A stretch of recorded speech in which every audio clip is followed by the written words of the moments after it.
The Russian Empire stretched from the Black Sea all the way up to the Pacific Ocean. It was a state that survived and prospered despite having to contend with a series of near-fatal setbacks. The unflagging spirit instilled in the Russian national character after the Mongol invasion never dissipated, and it enabled Russia to take the place of the Mongol Empire as the preeminent power in North Asia.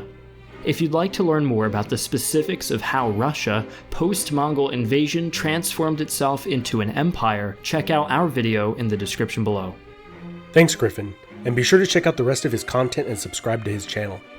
1,000 years before the Russian Empire fell, and its transformation into the Union of Soviet Socialist Republics, the first steps on the road to a Russian nation began, with the migration and establishment of the Slavic peoples in Eastern Europe. They defeated the Sarmatians, who along with two other Iranian pastoral people groups, the Alans and the Scythians, had dominated Eastern Europe for more than a millennia. The Slavs would shortly become the dominant people group, from the Baltic to the Black Sea. By the 9th century, the Slavic population began converting to Christianity.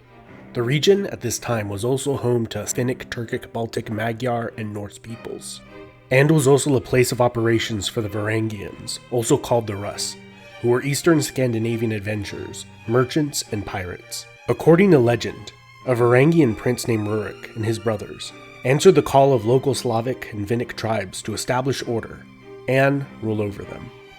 The descendants of Rurik established two primary power and trading centers at Novgorod, meaning new city, and most importantly, Kiev, where the family patriarch ruled as a grand prince, while succession was passed not always to a son, but often to an older brother or an uncle. This led to more than a few civil wars and familicide. Despite this, for more than 700 years, the descendants of Rurik would reign over the Rus and their successor states, until the establishment of the Romanov dynasty in the 17th century.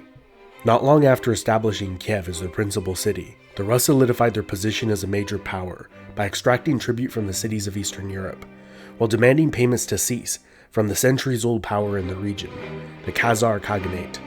This led to all-out war, and during the reign of the Grand Prince Sviatoslav I of Kiev, the principal Khazar trading centers on the Black Sea coast and Crimea were destroyed, crashing their economy, and finally, in 969, the Khazar capital city of Atil was burnt to the ground.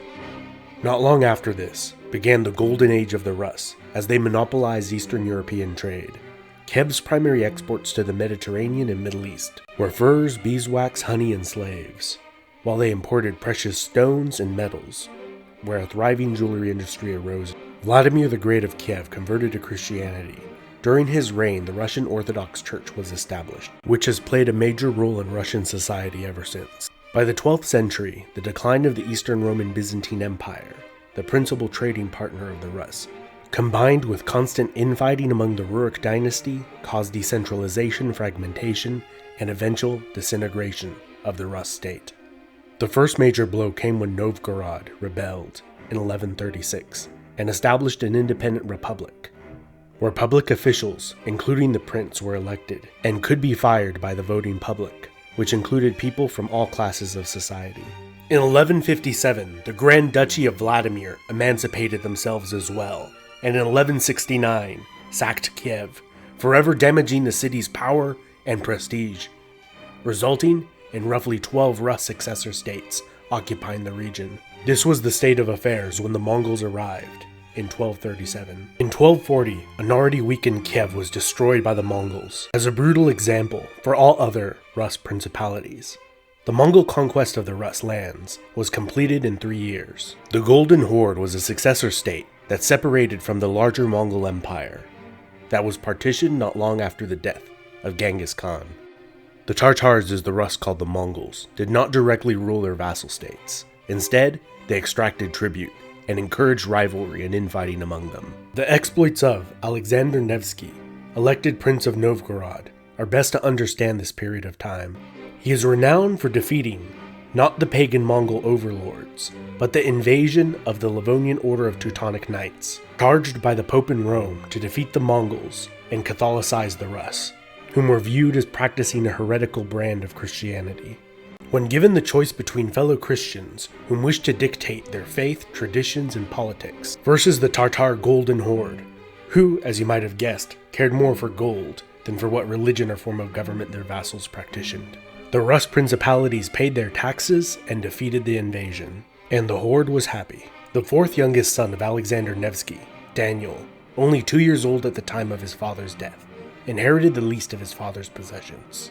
A small fort and trading post, which a few decades before had been sacked and the population massacred by invading Mongols. However, as Daniel came of age, he made the most of this insignificant stronghold on the banks of the Muscovy River. He welcomed refugees and the dispossessed from the region, growing the population rapidly, and after siding with the victorious of his two brothers, who were competing against each other for rule of Vladimir and Novgorod, Moscow attained the position as an independent principality. Yuri of Moscow further increased the influence of the city by living amongst the Tartars for several years, marrying the Khan's sister, and with the Mongol army at his back, secured Vladimir as a hereditary possession of the princes of Moscow. The Golden Horde also bestowed upon him the privilege of being the sole collector of tribute from his fellow principalities.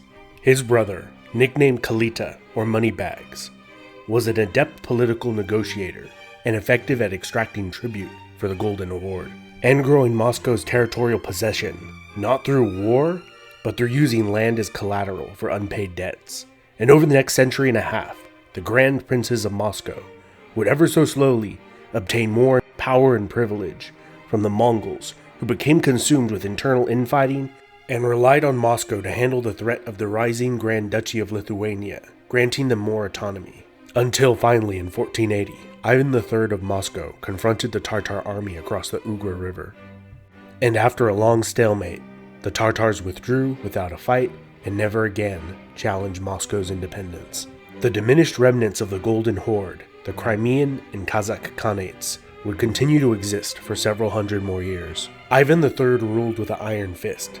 After subduing the Novgorod Republic, the majority of the city's rebellious and affluent population, accustomed to self-rule, was either deported, killed, or enslaved. Ivan is perhaps most remembered for his marriage to Sophia, the niece of the last Byzantine Roman emperor, after which he began to stylize himself as Tsar and autocrat, an adopted Byzantine court ceremony. His grandson, Ivan IV, or the Terrible as he would be known, officially took on the title Tsar of all the Rus, and brutally consolidated power into a single position, beginning the tsardom of Russia. The period after his death, known as the Time of Troubles, saw internal strife, a few impostors known as the False Dimitris, and the occupation of Russia by Poland, and ended with the termination of Rurik's dynasty and the ascension of the Romanov dynasty, which saw the Russian Empire reach its apogee. This has been Epimetheus. Don't forget to subscribe, like, hit the bell icon to get notifications every time I make a new video. And if you would like to be like this handsome lot who help contribute to me making better content on this channel more often, you can do so on Patreon, link also in the description. And if you would like to learn more about the Russian Empire, remember to check out the ArmChair Historian's video at the top of this video's description. Spasiba, do svidaniya.